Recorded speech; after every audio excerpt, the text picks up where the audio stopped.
This week, I'm showing you how to make my gluten-free cornbread recipe. It's just in time for Thanksgiving. Let's get right to the ingredients. Our dried ingredients include gluten-free cornmeal. Now here I have a stone ground cornmeal, and it lends to a crunchier cornbread for sure. So if you like a softer bite, then look for a finer grind. I've also got a gluten-free flour mix here. Now this is my own recipe, and you can find it over on my website. I'm linking right now to it so that you don't have any trouble finding it. And then I have salt, baking powder, and baking soda. I'm going to whisk those together in a bowl while I work on my wet ingredients.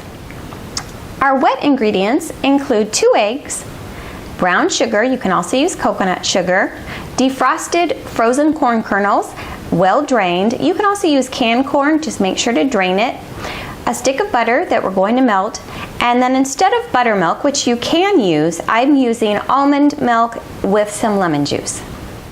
I preheated my oven to 400 degrees Fahrenheit and sprayed my 8x8 inch baking pan with some coconut oil. And now I'm going to start adding my wet ingredients to the food processor. Here's the buttermilk, the corn, and the brown sugar. And now the eggs. Alrighty, make a well in the middle of your dry ingredients, and then we're just gonna whisk in the wet ingredients.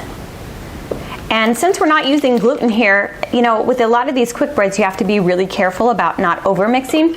But when you're making gluten-free bread, you don't have to worry about that. Hip, hip, hooray! So I'm mixing, I'm whisking. I can't find my butter. Oh, there it is. I melted the butter. So after this just mixes it a little bit, I'm going to start adding in the butter. Now, why don't I add it in with the other wet ingredients? Well, it starts to seize up and get solid again. So we just add a little bit in at a time. Okay, look for this type of cake batter. Well, this is a pretty thick cake batter consistency. And then I'm going to put it in my pan and cook it for 25 to 30 minutes or until it's golden brown and a toothpick comes out with just a little bit of crumb on it.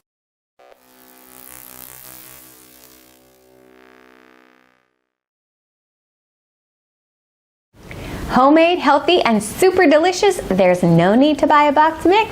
Hope that you have a happy, healthy day. To your health.